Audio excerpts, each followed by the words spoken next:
Even though the brokerage was doing incredibly well, I was always scouting around for something else. And that's when I was introduced to a company called Compression Garment Technologies. And I was dragged along to see this guy. What was clear in that meeting was that they were in trouble. Walked out, got in the car, rang the founder from the car, and I said to him, "All right, Brad, it's obvious to me that you're in the shit." Jaimie Fuller, the former CEO of Skins and co-founder of EO Lab, a sports technology company dedicated to revolutionising athletic performance. Middle of January, he presents me with a set of numbers that showed we'd lost $250,000. Oh no. And does this mean if I double the sales again, I'm going to lose $500,000? Remembering the previous January was 17,000. Well, that January we turned over $352,000. Jaimie, welcome to the House Story. Thank you, Tate. Let's go backwards. Why don't you kick off by just telling me a little bit about your earliest entrepreneurial venture? I went to a very good school. I went to two very good schools. I went to James Roos for years 7, 8 and 9. And then we moved homes and I had to go to boarding school. So I went to Knox Grammar School for years 10, 11, 12, boarded. After school, went to Sydney University to study computer science. So this is 1983. Why computer science? I just thought it was a really interesting opportunity and, something for the future. And having gone from a very, a very highly disciplined private school environment at private school into a college, Sydney Uni, where the attitude was, well, you want to do the work, that's great. If you don't, well, so be it. I unfortunately took the latter route. And 3 days before the first semester exams, I thought to myself, I'm wasting my time trying to sit these exams because I've got no hope. So I dropped out and I went into the family printing business. So my claim to fame is that in 1983, I decided that computers weren't the future and manufacturing was. But, look, I don't regret it because it's taken me on a pretty wild journey otherwise. So went into the family printing company in 83, and the company I joined, we had 6 employees or 7 employees. And by 97, when we went bust, we had 320. Oh, wow. So it was a wild ride. Massive. Yeah. Huge. And in that journey, I remember getting to 200, 250 was fabulous. And then beyond that, it was too big. And we lost control of the business. And it went tits up. Who scaled that? Was that you or that was Dad that was still looking after it? No, it was both of us. We both worked closely together. We lived together, we worked closely together. And it was, look, we were flawed in our thinking as to how it was going. And it was about volume, not profitability. And so how old were you, Jaimie, when you guys went bust, roughly? Yeah, I can tell you, it was 32. That was 97. Yeah, I turned 60 2 days ago, by the way. Happy birthday. Thank you. So that was, I was 32. And I thought, oh shit, what am I going to do? So the first priority then was to try and have the company taken over and to save as many jobs as we could. So it was bought out of bankruptcy by Australia's largest printery. And I went with them to get it embedded into their organisation to try and keep as many employees in jobs as we could. Did that, lasted 3 months and thought, fuck this. I'm not built to work for others. And I set up a print brokerage. Now, a print brokerage is different to a print manufacturer because you don't own the equipment, you're outsourcing the manufacturing. And I was able to do that and do that highly successfully, like really successfully. But I wasn't enjoying it at all. I'd sort of disliked the industry, didn't like the journey that we'd been through, didn't like the nightmare that the bankruptcy was. And I could see also the writing on the wall that the industry was collapsing. As bleedingly obvious now with the internet. the need for printed materials is dramatically reduced. So I was always, even though the brokerage was doing incredibly well, I was always scouting around for something else.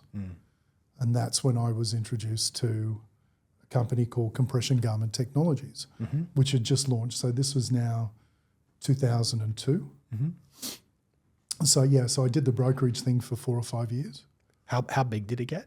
The brokerage? Yeah, roughly. Okay, put it this way. I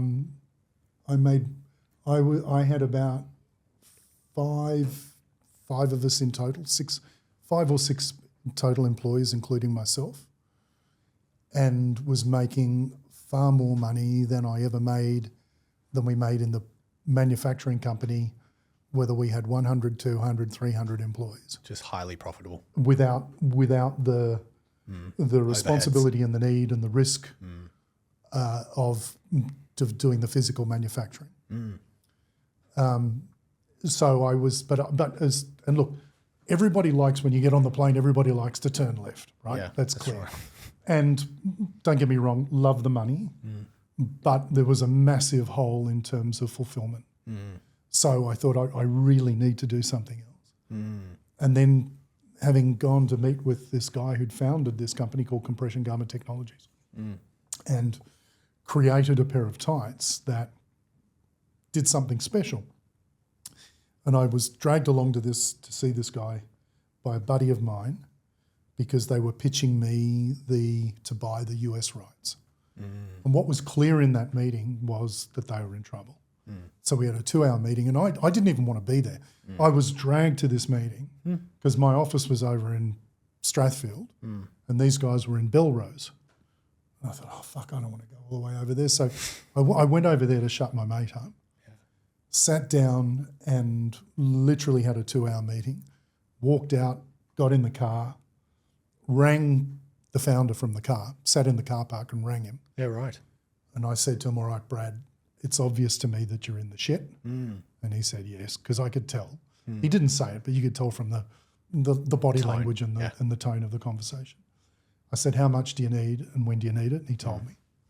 And he needed it in 6 days. And I said, what happens if you don't get it? He said, we'll go into liquidation and I'll probably go to Europe and I'll do it all again. I'll start again. What did they need the money for? To pay old debt. He had a bunch of old debt. Basically to his manufacturer, fabric and cut and sew. And so I sat in the car and I said, all right, I'll do it. I said, I'll cut you a check in 3 days. Are you comfortable sharing how much for? Yeah, it was $600,000. Okay. Right. I said to him, how much? I said, are you sure it's enough? He said, yeah, absolutely. And the way he'd set up is he had a bunch of angel investors. So I said to him, this is what we'll do. I said, look, I think I can contribute, I can add value beyond just the money. This is something that excites me. I love the sound of it. I think it's got a great future. I'm not sufficiently arrogant to say I need to control it. So what I would suggest we do is, in return for me putting this money in, I want 49% of the equity of the company. I said, I want you to pick one of your angel investors. I said, have you got one that you've got a particularly good relationship? He said, yes. I said, fine. So what I think you should do is give him 10%. You take 41%. So between you, you've got effectively control. And I've got 49%. Why'd you choose to do that? What's the thinking? Literally because I felt that it would have been like arrogant of me and taking advantage of a situation to say, I want the majority control. Okay. And I suppose you have the value of having one extra party that maybe has access to cash. Yeah. But I was very mindful of, this was his baby, right? This is this guy's, like, genuinely his baby. It's when you create stuff, when you do something like he did, and it was a brilliant concept. I mean, he took a technology out of the medical channel and applied it with modern fabrics and applied it to sport. And it was I really thought it was such a great concept, and I thought it would have been not just arrogant, but like unreasonable. And I just felt that it would be wrong of me to take advantage of him to that degree. Yep. To say, well, I'm your only hope, so I'm going to screw you as much as I can. I suppose you wanted him to probably be committed to his own vision as well. No question. Yeah. And he had to have his heart in it as much as anything. But it was also, I might stress here, it was subject to, I wasn't going to be the ongoing bank. Well, I did. Okay. I ended up topping out at 5 million. Oh, wow. Oh, yeah. Gee whiz. Oh, yeah.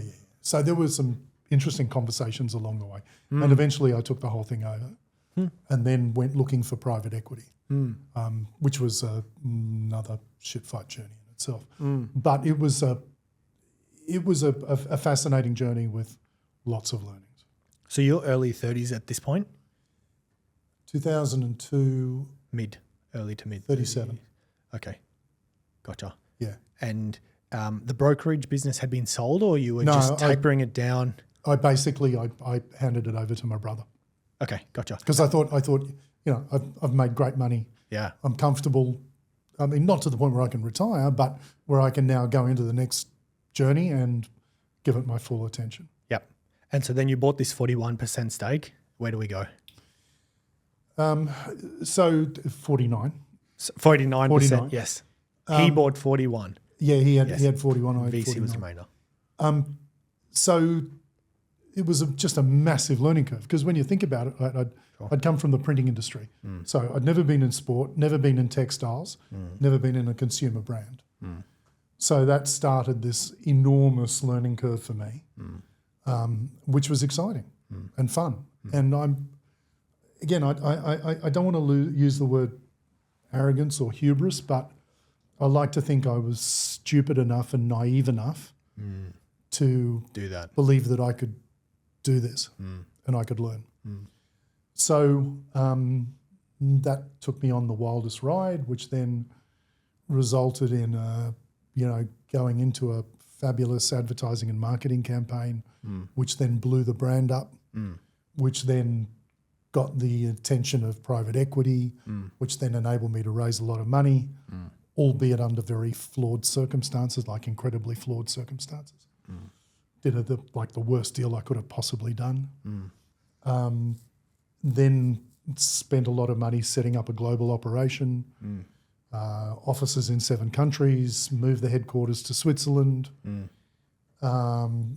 Subsequently had to buy out my private equity investor. Otherwise, they were literally going to take over the business. So that was 2012.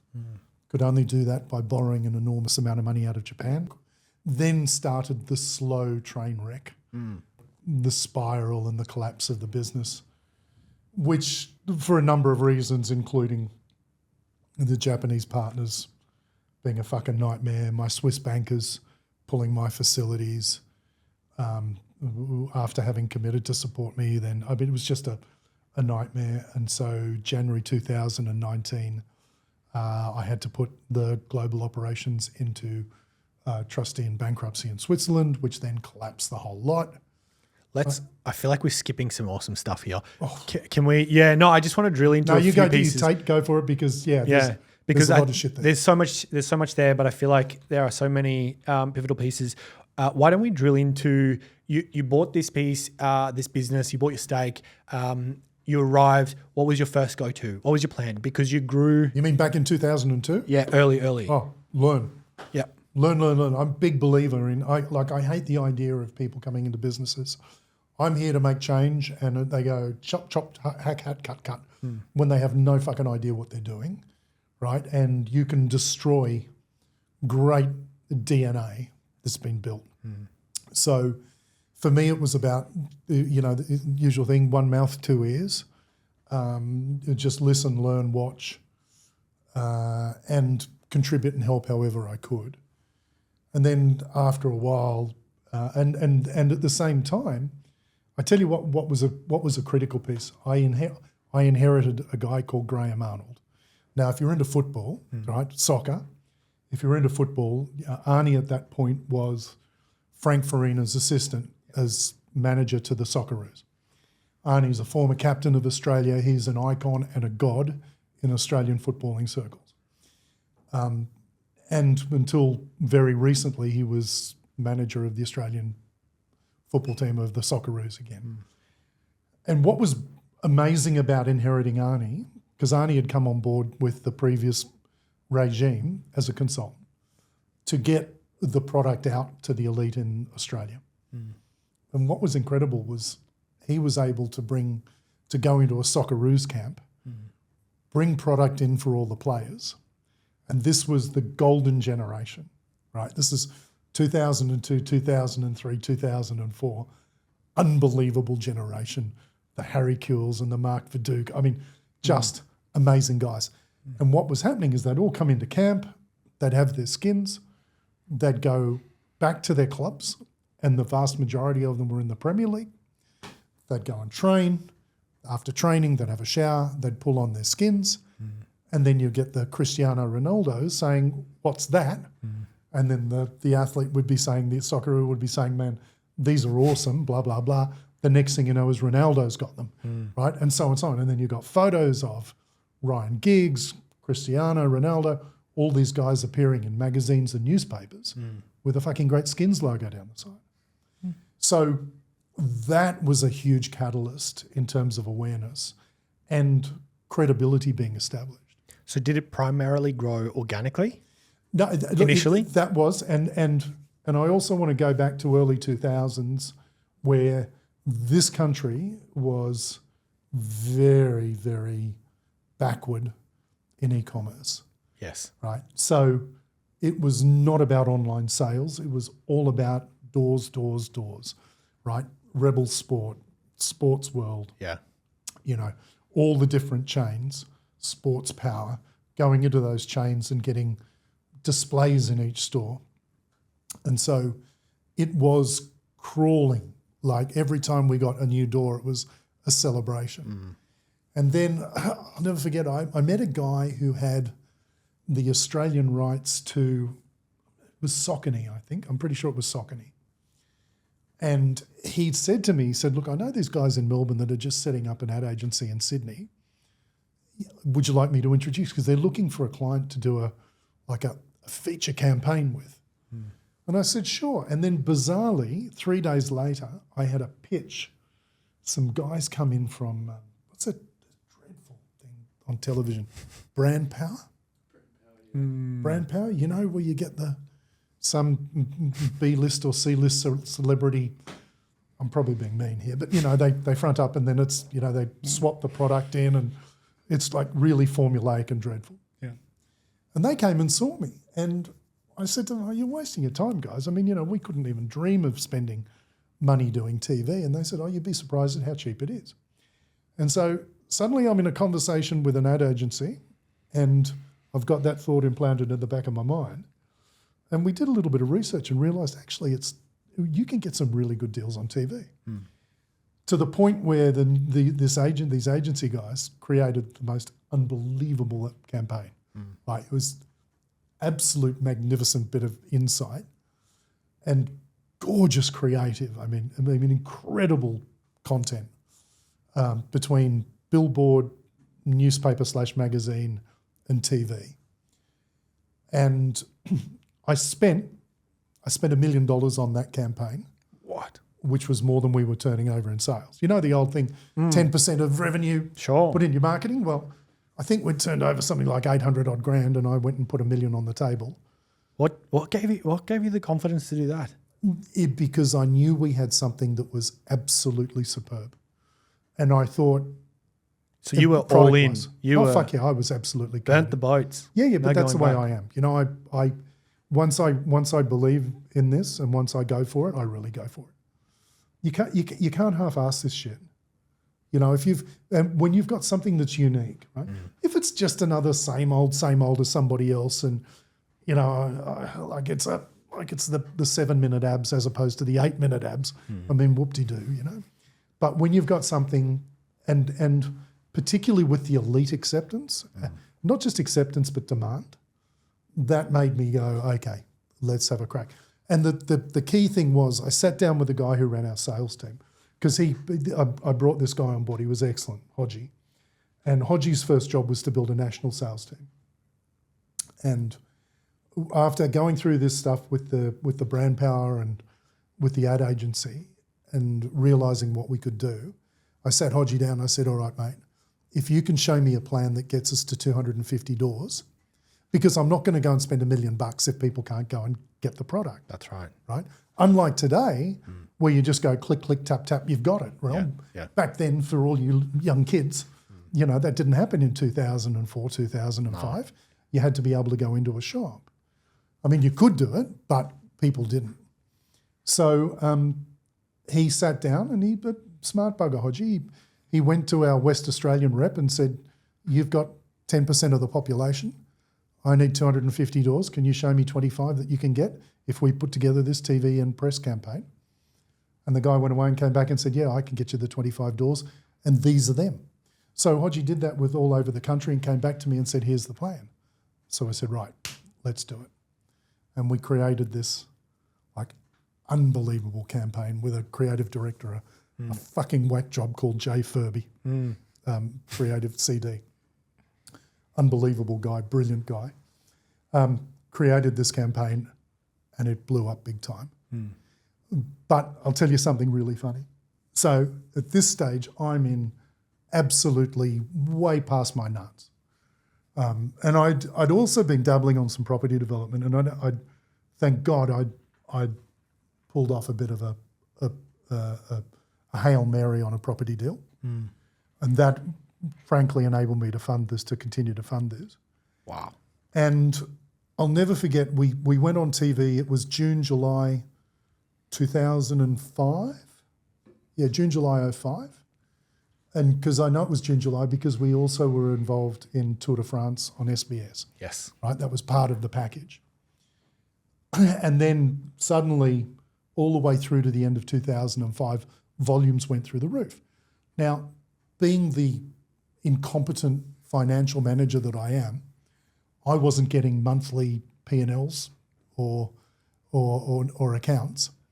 And I remember at the end of December saying to my financial controller, mate, we need to see where we sit. Yeah. Because we're now 6 months into this since the marketing campaign. Volumes have gone up. Let's see how much money we've made. Oh, no. Yep. Middle of January, he presents me with a set of numbers that showed we'd lost $250,000. Oh, no. I went, oh, fuck, what have I done? What have I done? I mean, I've absolutely stuffed this whole thing up. And does this mean if I double the sales again, I'm going to lose $500,000? You know what I mean? And so I got everybody together. I say everybody, there would have been 8 of us. And I said, all right, this is the story. And the thing that worried me was this was now the middle of January. Our monthly overhead was about $100,000. Goodness. The previous January, we did $17,000 in sales. Ooh. So you can imagine what I'm thinking. I've just lost $250,000 for the first 6 months. We're going to get absolutely screwed now. So I got everybody together and said, right, this is it. I'm going to give it until, I think I said the end of March, right? Might have been end of Feb. I think it was end of March. We're going to give it to the end of March. And if we haven't turned it around, I'm going to fire 8 of you or 7 of you. And I'm going to keep you because you do the pick and pack of the warehouse. I'm going to keep you because you raise the invoices and collect the money. Everybody else is fired. And because we've got a sales team in place that are commissioned agents around the country, and so we're just going to keep bringing in the orders and fulfilling the orders and collecting the money. But everybody else is gone. How'd they take that? Really well. Everybody got it. And so remembering the previous January was 17,000. Well, that January we turned over $352,000. Wow. And we made our first profit. So literally, 3 weeks later, okay. There was a bit of a lag from the campaign that was from the middle of the previous year. But there's a pretty critical lesson there in understanding your P&L and no question making sure you're, either checking statements regularly. No question. Yeah. I mean, and look, it's bizarre to be offering this as a lesson when it's so fucking obvious. Oh, you'd be surprised. Right. Yeah. And it comes with wisdom. I mean, we see it now in the last few years, how many businesses don't keep an eye on their P&L or don't understand that.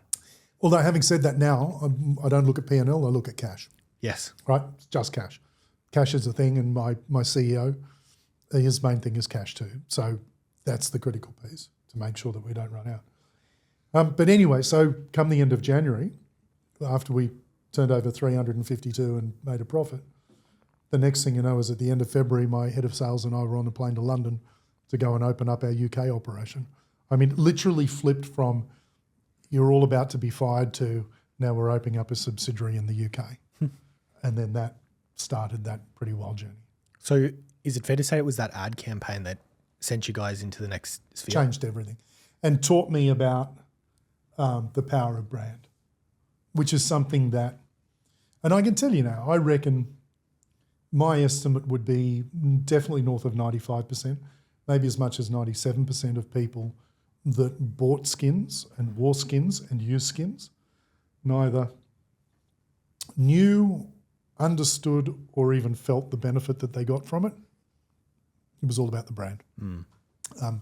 What's the ideal?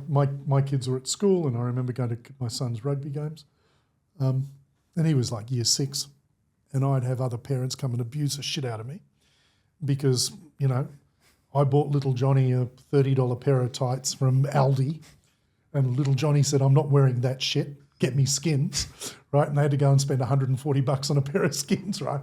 And so, and it was all about the brand. And I did a thing in Melbourne last year. I remember going along to a some sort of startup event, and Was it StartCon? I can't remember. Okay. Might have been. And I remember there were all these guys there, guys and girls coming out, and we're sitting in this auditorium, and they're doing these pitches and explaining what they do, and not one of them mentioned brand. You know, everything is transactional, everything is functional. You know, everybody's on transaction, function, and nobody really grasps the power of brand.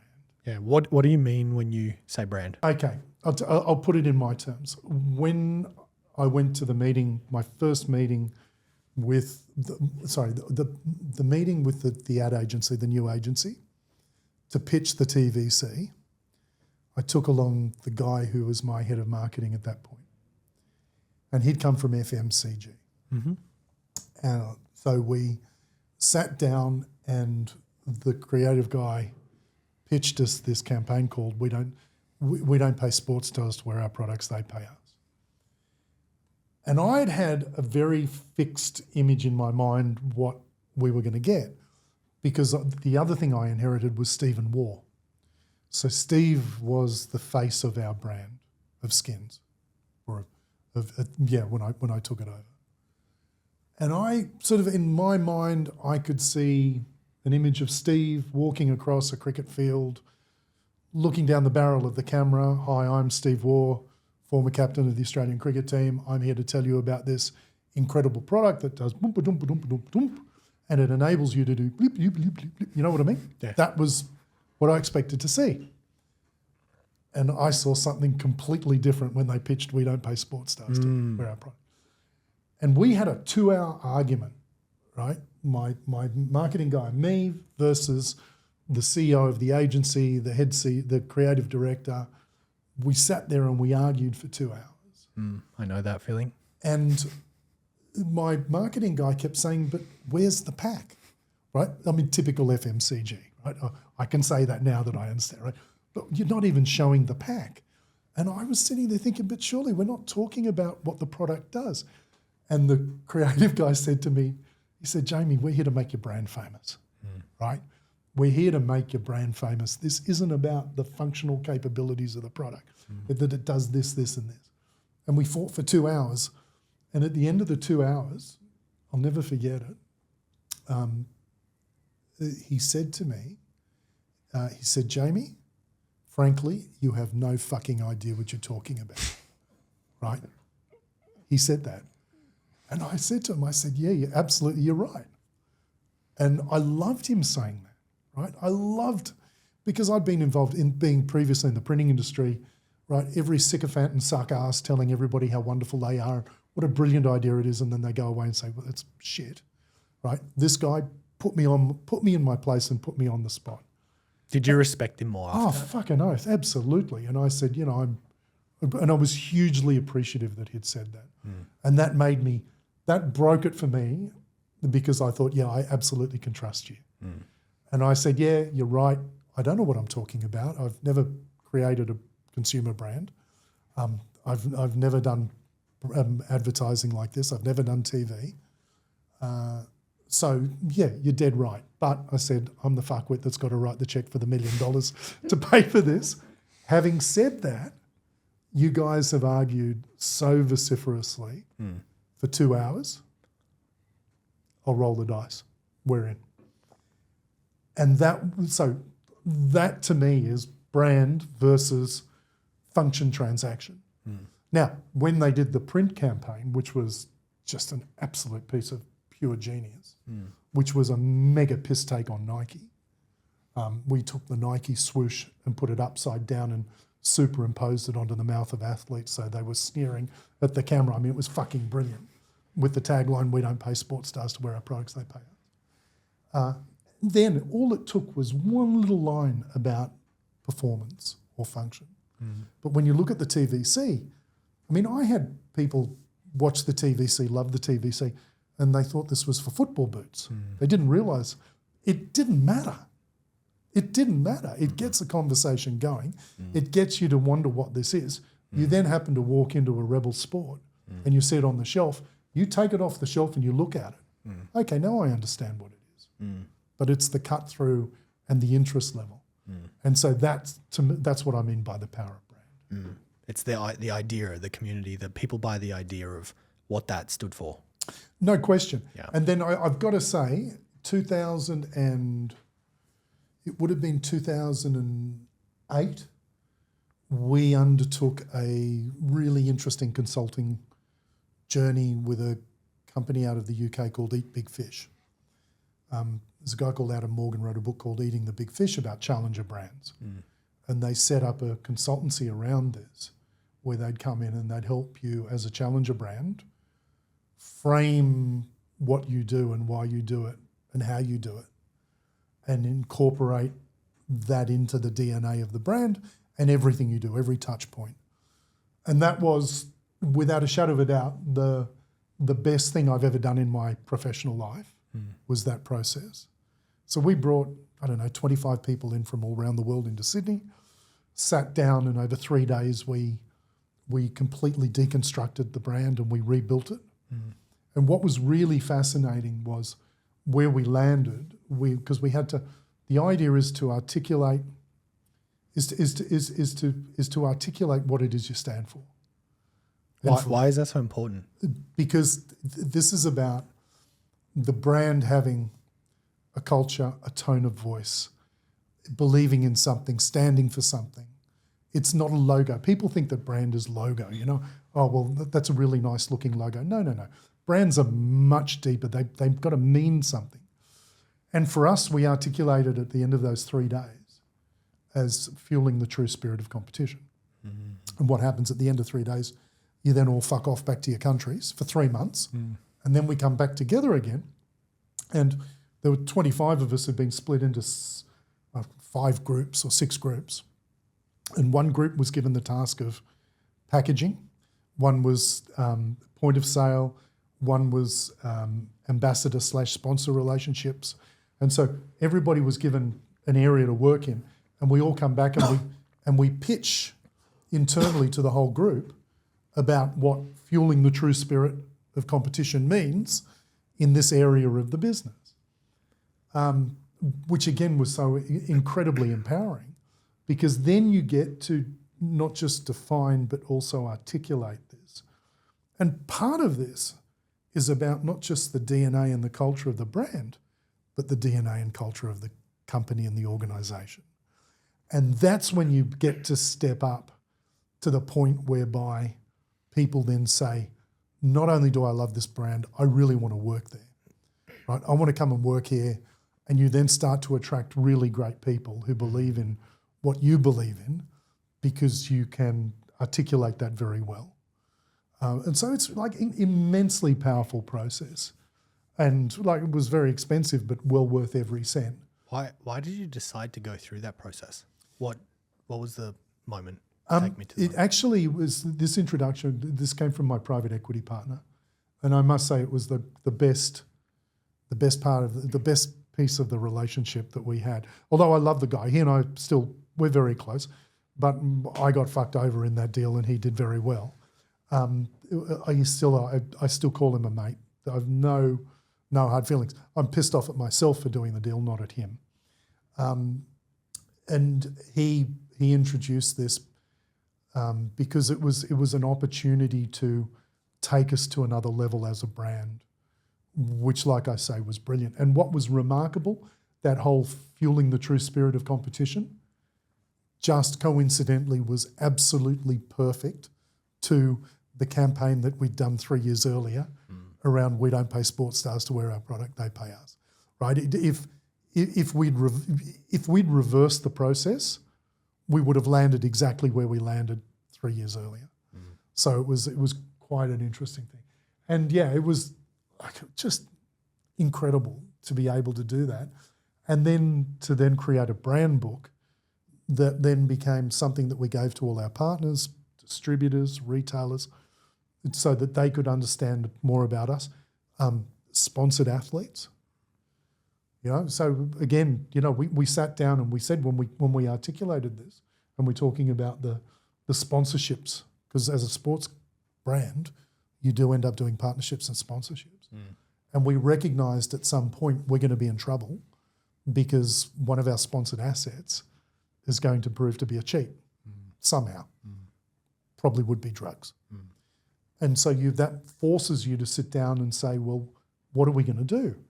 Because Sport 101 is deny, deny, deny, deny. Pretend it doesn't happen, don't say anything, you know what I mean? So we said, no, fuck that, we're going to go the reverse. And so if and when something comes up like that, we're going to shout it from the rooftops. And we're going to apologise, and we're going to acknowledge it, and we're going to explain, and we're going to do something about it very quickly. So fast forward to, I can't remember what year it was, 2010, Melbourne Storm, salary cap abuse, blew up big time. We were the first sponsor, and I'd only signed the agreement with them like 3 weeks earlier. And we were the first sponsor to stand up and say, no, fuck this, we're out.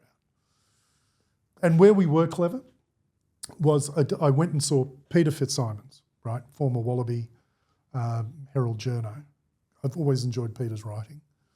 And I went and had a coffee with Pete and asked him, because there was a lot of simpatico thoughts between he and me about philosophy of sport, the power of sport, and a very strong philosophy and view about cheating in sport.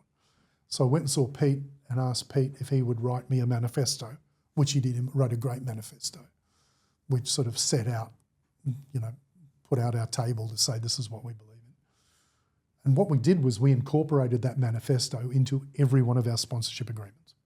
And if you go look at a sponsorship agreement, it's got Party A Skins, Party B Melbourne Storm, whereas Party A believes the following. There's your manifesto, right? And then when you've got a signed document, and this is exactly what happened with the Storm, because the moment we dumped them, we then put out a press release and we released our commercial agreement with them with the commercial stuff redacted, right? And that then put us on the front page of the Sydney Morning Herald, and it said, they wrote an article and said, Skins have done this because Skins believes in the following, bunka, bunka, bunka, bunka, right? I mean, you can turn, lemon into lemonade, where you've got situations where you have got problems, you can then flip that and you can come across like really well, as long as it's authentic. If you're doing it purely as a, some sort of bullshit thing, it doesn't work. Why did you decide to do that, to dump Melbourne so fast? Because it was very clear that they had cheated. And when you are, the beauty about advocating fueling the true spirit of competition is it puts you in a situation where you can celebrate all the wonderful things that happen in sport, but you've also got to condemn the shit. And cheating, whether it's salary cap abuse, whether it's doping, whether it's diving. I mean, if we had an athlete come to us who is renowned to cheat, I don't care how good they are. I don't care how many Instagram followers they've got. This is where you say, no, fuck you, I'm not getting in bed with you, because you are fundamentally in contravention of our beliefs, our morals, and our culture. Did you have any mentors that were supporting you through this process? Because, I mean, Skins blew up into a massive organisation. Was there anyone that was in your court, or anyone specific? No, my father, I spoke to my father a lot. But no, it can be a fairly lonely journey. I mean, Why is that? because you've got a lot of responsibility. It's on your shoulders, and particularly when you've got your nuts on the line like I did. No, it was pretty much me. Having said that, 2007, after I did the private equity deal, or in conjunction with the private equity deal, I also brought on a chairman, a guy called Dean Hawkins. And Dean had a fascinating background. He'd been Aussie guy, working in Zurich for UBS. And as such, when Adidas was bought out of bankruptcy by a guy called Robert Louis Dreyfus back in the late 80s, Robert came from one of the wealthiest families in the world, certainly in Europe. And he took over Adi, turned it around, and then listed it. And Dean ran the listing process at UBS. Dean did such a good job that Dreyfus went to him and said, I want you to come and be my CFO. And Dean said, no, thanks, not interested in a glorified accountancy job. And Robert said to him, what if I made you global head of strategy as well? Fine. So Dean then goes and works with Robert in that gig, and did some amazing shit and exploded. Adi really blew up. And then when Robert got leukemia and had to retire, the succession came down to Dean or a guy called Herbert Heiner, who was running the sales side, and Herbert got the gig, so Dean left and went on to do other stuff. Went and run a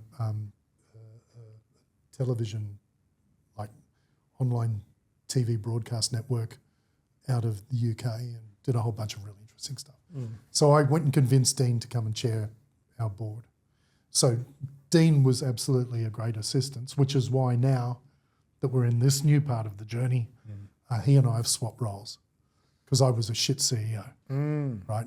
I came to the conclusion pretty quickly that I'm pretty good at what I call the cowboy stuff, the early stage stuff, the entrepreneurial stuff. But when it comes to the discipline, the operations, the way I look at it, pouring through spreadsheets, that's not my bag. So that's why Dean now is CEO of the business, the EO business. When did that click? What click? Like when you realised I'm not doing CEO operations, is probably not a piece for me. 2008, pretty quickly. 2009, sorry, it would have been 2009. And I sat down with the board and said, we need to replace me. And we went through a process to replace me, which was difficult. It would have been 2009 or 10. And that took a while, and we fucked up. We got the wrong guy. Took ages to find him, go through the search, put him in. Takes 6 months to find out he's no good. Get rid of him, bring in somebody else. And then I was able to step back. Do you have a process, Jaimie, for finding A-grade talent? No, there's no. And look, there is no magic pill for this shit, right? And I don't know, I'm probably going to make an idiot of myself here, because there probably are people out there that can spot it, but I can't, right? I mean, I can go through the filters and, particularly apply my 60 years on this planet in terms of what I can sense and what I know, but there's no magic formula. You're going to get some people, like the first guy we got presented fabulously. He presented well. The problem is 6 months after he started work, when he's repeating the same shit that he repeated in the interviews to start with, and you realise that this guy is a shell. He's a facade. There's nothing behind him. That it's really hard. There's definitely a degree of luck. Totally. And you can. I mean, I guess there are some maybe minor signals that when you speaking to references and you hearing people, cleverly couching things. You might read something into it, but you don't know. You don't know. And until you get them into the tent and you're pissing outside the tent together, you just don't know, then you find out they're a complete not a rat bag. Take me to the end of Skins. Yeah, so January 19, I'd moved out of Switzerland, I think in 17, and I was sort of based in the UK, and then, it was getting harder and harder, and I wanted to move out of Switzerland because we'd put a management team in place out of desperation. Why Switzerland in the first place? So when I did the private equity deal was December 2007, and it was on the cusp of the global financial crisis, which happened in early 2008. And we had like mega plans of where this was going. And Switzerland, whilst it's a high cost of operation location, it's also corporate-wise incredibly attractive. So, and I also wanted a country that was not like monocultural.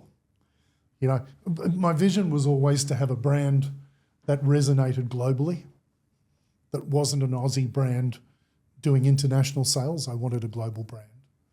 And so I thought Switzerland was really ideal for a whole number of reasons.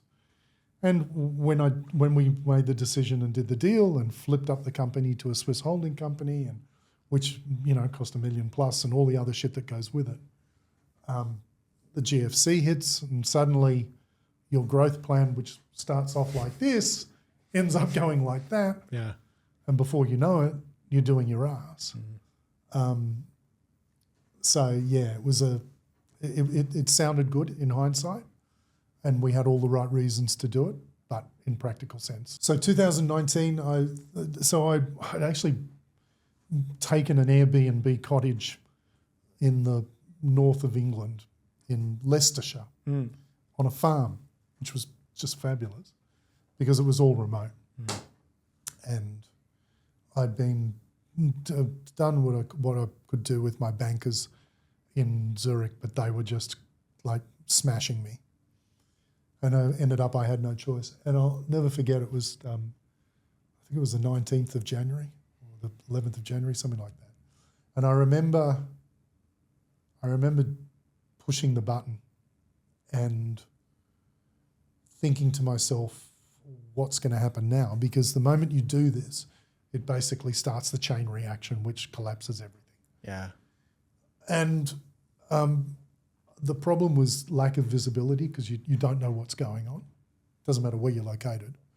You don't know what's going to happen.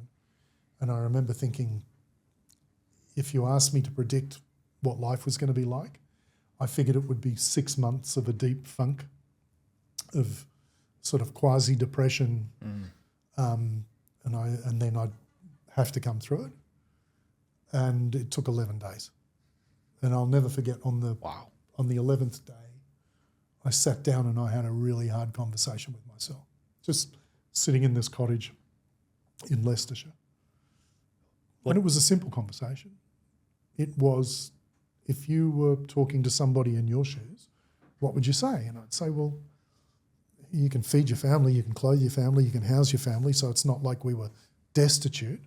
I mean, did a huge amount of money, right? But when you really drill down into what's important, and you look at what so many other people are going through and have gone through and continue to go through, who go through what I went through, and they can't house their family, feed their family, clothe their family, educate their family,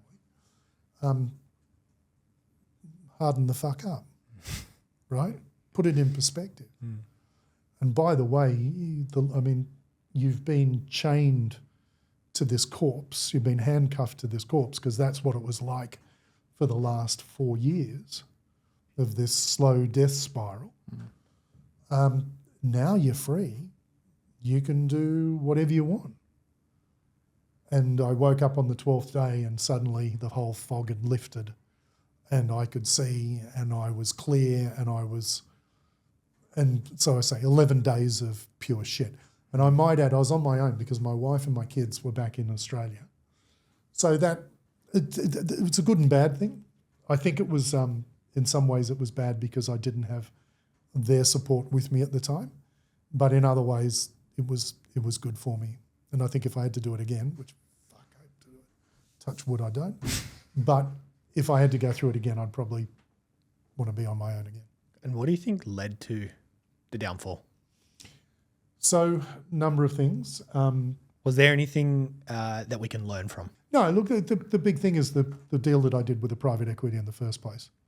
That in 2007, that basically lit the fuse, the long-term fuse on a bomb that was going to explode.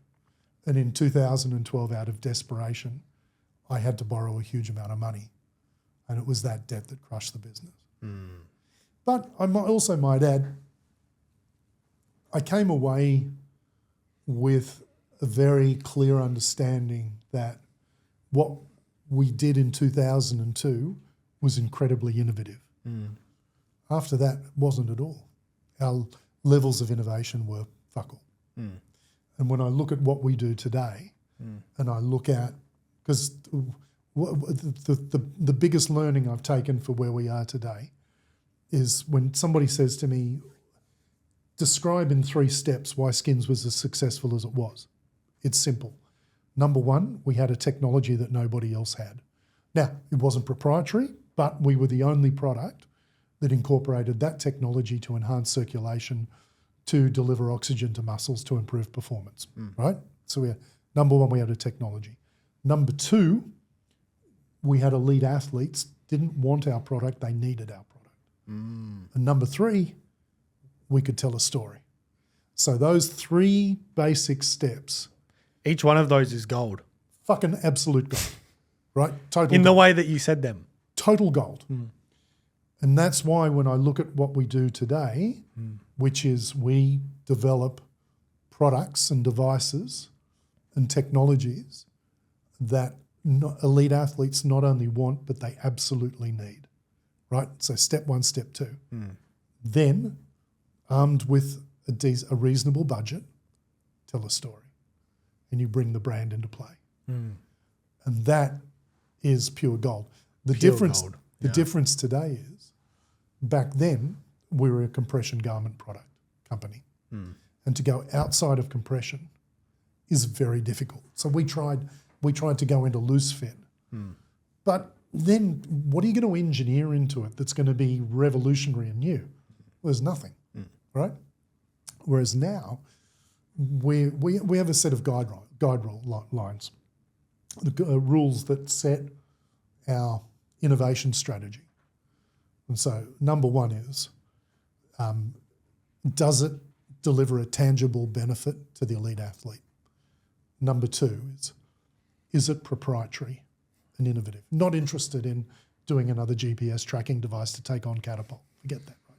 So is it proprietary and protectable? Number three is, can it be commercialised to the great unwashed, right? To the weekend warrior, the serious amateur. So you put those 3 things together with 4 pillars, and it's got to tick one of the 4 pillars. It's got to enhance performance, improve adaptation and recovery, assist rehabilitation, or prevent or minimise injury. So if you've got those 4 pillars and you've got the other 3 guidelines, then you can very quickly assess whether this product is for us. So if somebody came to us with the most amazing concept to enhance the spectators' enjoyment in the stands, don't care. Don't care how good it is, it's not for us. Doesn't tick our boxes. So you're extremely focused on the mission, on the guidelines. And it can be any technology we like. It can be miniaturization, microfluidics, it can be apparel, it can be nutrition. We don't care as long as it provides a tangible benefit to the elite, as long as it's proprietary and protectable, and as long as it can be commercialized. So my co-founder and our principal scientist is a guy called Dr. Kenneth Graham, And Kenneth was 24 years at the New South Wales Institute of Sport in sports science roles, last 14 years as chief scientist. And Kenneth worked on this incredible device that they designed and built for divers, 10-metre platform divers, or for aerial skiers who are doing, 3/4 turns and flips and all that sort of shit in aerials. And this device is where you've got a diver like Matt Mitchum, who coming into Beijing, they work out how many points, because you can track mathematically the progression of the number of points to get a gold medal, right? And you can predict how many points you need to get to win a gold medal in Beijing. And then they quickly realised that the 3.5 somersault, you cannot get that amount of points with the 3.5. So you've got to go to a 4.5. So we built this device that we strap Matt in, and that enables us to spin him at the speeds necessary for him to understand. I mean, it's a fucking awesome product. And I've seen the videos. It's brilliant. And it's an amazing, incredible bit of thinking by Kenneth and the guys that worked on it to create this, to give that. The problem is for us, you can sell that to 50 federations or 20, whatever around the world. It's not even though it provides a tangible benefit to the elite, even though you can do it so that it's proprietary and protectable, i.e. through patents. But at the end of the day, you can't sell it to the weekend warrior or the, you know what I mean? So therefore that doesn't tick those boxes, so we don't do it. Interesting. So take me into, we're now at EO. Take me into what you guys are doing there. So EO is Latin for progress. And one of the great things that I was able to do, and it happened during COVID, I got stuck in London for 6 months. And my agency partners are in London, and they were my agency partners previously with Skins, and they're also investors in the EO business. And so we went through the process of, we need to articulate and define and articulate what it is we stand for. And we landed on accelerating human progress through sport. Not accelerating human progress in sport, but through sport. It's the power of sport and what the impact that sport has on society, and the ability of sport to improve society and to progress society. So that was what we articulated. And then it was after that, and we did 6 months of work on the brand before we even had a name. That's a long time. Yeah, right, because fuck all else we could do, right? I mean, literally, right, I'm sitting in London and literally there's a limit to what we could do. And I wanted to do it properly, like really well. So there was a lot of work and a lot of stuff went through it. And then one day the creative director rang me and said, Jaimie, I've just come up with something that I think is quite interesting. And hanging on, accelerating human progress through sport, he said, I looked at the word progress. And Latin for progress is EO. And EO is available. And so that's how we came up with the name EO, because I think there's a very strong area of creative work that can be done around progress. Progress in society, evolution. I mean, we live in a world today where we're going backwards, literally. To think that in 2025, we've got some Russian whack job invading a neighbouring country, and then some lunatic in the United States parroting. I mean, it's it's bizarre. This is the antithesis of progress as far as I'm concerned. But okay, we got a short-term blip, we got a hiccup, but the concept of progress, and then you relate it back to every athlete. It's all about, how do I get better? I missed the Olympics. Next round, I want to make the Olympics. I made the Olympics, I missed the finals. Next round, I want to make the finals. I made the finals, I missed the podium. Next round, I want to make the podium. I got a bronze. Next, I want a gold. It's all about getting better, constantly progressing. And this comes down from the elite down to shit fuckwits like me who go and swim for the pleasure of it. Now I swim for the pleasure of it. But I still want to be faster, right? And triathletes. I'll never be paid for my sport. I'll never pull on a jersey for my country. I don't care. I want to do better. I want to be better. I want to be faster. I want to go higher. I want to go further. That's just normal for the human psyche. So the concept of progress and EO works its ass off. Yeah, I like that. And so what are the products that you guys have now created? Do you just want to touch on those? So the first product is for swimmers, and it's great because this is a sport that's had no innovation at all. It's a sport that has relied on the concept of you're swimming 8,000 yards a day. If you want to get better, swim 9. Well, no, there are all sorts of things you can do to improve your technique that technology can provide, which is what we do. And we've built these devices that do amazing stuff. And, within 12 months of launching, we had athletes like Pan Janla. In Paris, Pan won the 100 metres, not just in world record, but for the first time since 1928. He won the gold medal by over a second. It was 1.08 seconds ahead of Kyle Chalmers in the silver position. So Pan Janla intensively used our technology in preparing for Paris. Wow. Kyle as well, who got the silver. Cam McAvoy. I worked with Cam 6 months earlier, so I'm not party to exactly how much what he was doing leading up, but Cam McAvoy was heavily exposed to what we were doing. Ben, he won the gold in the 50. Ben Proud won the silver in the 50. I worked closely with Ben's coach back in the UK because Ben was training in Turkey, and the coach is sitting back in the UK reading his data, which you can do remotely, and I'm sitting in Sydney working with them on what the data's showing and then what they're feeding back to him, what changes to make to improve. So why swimming tech? Because I suppose you could have chosen to go down any route, right? But why did you choose? Well, you've got to look at what opportunities are available. Remember I said I didn't want to go and copy what everybody else is doing. Well, nobody was doing swim. And swimming, and it's understandable that you could say, well, shit, it's a very niche sport.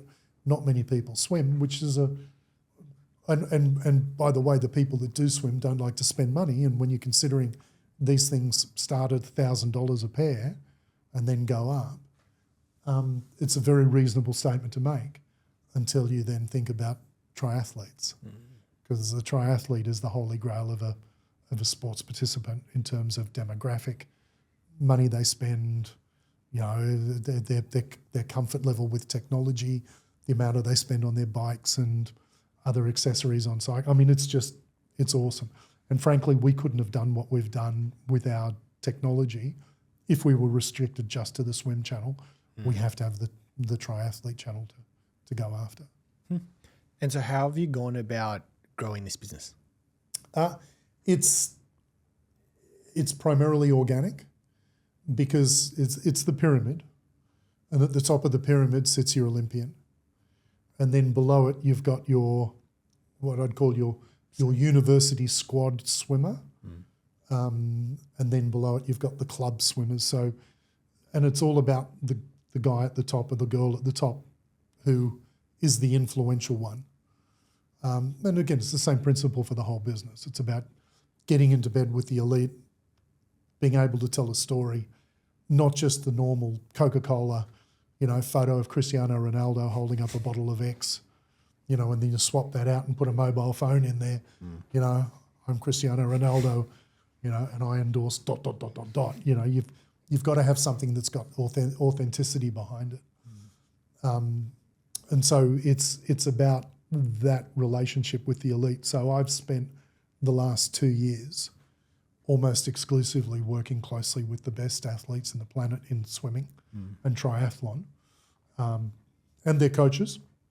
And I've just come back from the United States where I spent 9 or 10 weeks driving across the US, visiting almost 40 universities and meeting with coaches and athletes. So the best coaches, like 6 times Olympic US coaches, gold medalists, silver medalists, Olympians, looking at their data, capturing data, explaining it to them, educating, awareness, to prepare for the next stage, which is when we start to try and get a bit more commercial. So it's been a bit of a luxury to be able to do that because the commercial side comes later. But it's about building, really strong foundations. And what's next for you guys? So we've got a couple of really interesting devices as well. We've got one device that we don't own, that we have a 6-year license IP, if you like, which is out of Sweden. It's called PolarCap. And this has been spun out of a company that makes equipment for brain surgery, right? A Swedish company making brain surgery equipment. And because when you're doing brain surgery, it's critical to have the brain temperature in a very narrow band to keep it stable. And they had this incredible thought that if we could take that concept and create a device which becomes a portable refrigeration unit and then apply it to athletes after they've been diagnosed with a concussion, then we believe that we can reduce inflammation and swelling in the brain to a concussed athlete, that then enables that athlete to have a speedier recovery and get them back to play quicker than ordinarily they would do, as well as having ongoing health benefits from, less inflammation in the brain. Yeah, amazing. So we've got that, which we are out there beating the drum, certainly talking to the professional and the elite teams and clubs about how important this is for their players, because there is understandably a duty of care. And apart from that, we've got another really, really awesome product, which is a wearable device that it's all about optimization of hydration. So for athletic performance, whether you're elite or sub-elite, having optimized hydration is critical. And this works on the principle where not only we will measure how much you've sweat, the volume of your sweat, but we can also tell you the concentration of 5 different analytes within your sweat. Potassium, magnesium, calcium, sodium, and chloride. So that you wear this patch, and it's got 2 modes. It's either got what I call Rag-Ass Rover mode or Pro mode. So Rag-Ass Rover is I go to the gym, I work out, I then download my data to my phone, and it tells me not only how much I need to drink, but what supplements I put in that drink. And then there's Pro mode, where you've got the data coming in real time. So you can have a football team out on the pitch training, and each player wearing one of these little wearable patches, and all that data coming back to a dashboard at a nutritionist or a sports scientist, and monitoring exactly what's going on with all the individuals. And there are little tricks in there and ways that you can predict thermal stress, and you can prevent that by immediately stopping, hydrating, and then getting back to it. So there's some really, really cool shit that we've got underway. And we've got patent applications in on that as well. So we've got the patents through on the swim product. So those patents have been granted in Japan and in the United States, and we're waiting for the other key territories to come through. And we've got application in on the sweat stuff too. Amazing. Jaimie, if you sort of look back at your younger self, where do you think your passion comes from? I don't know.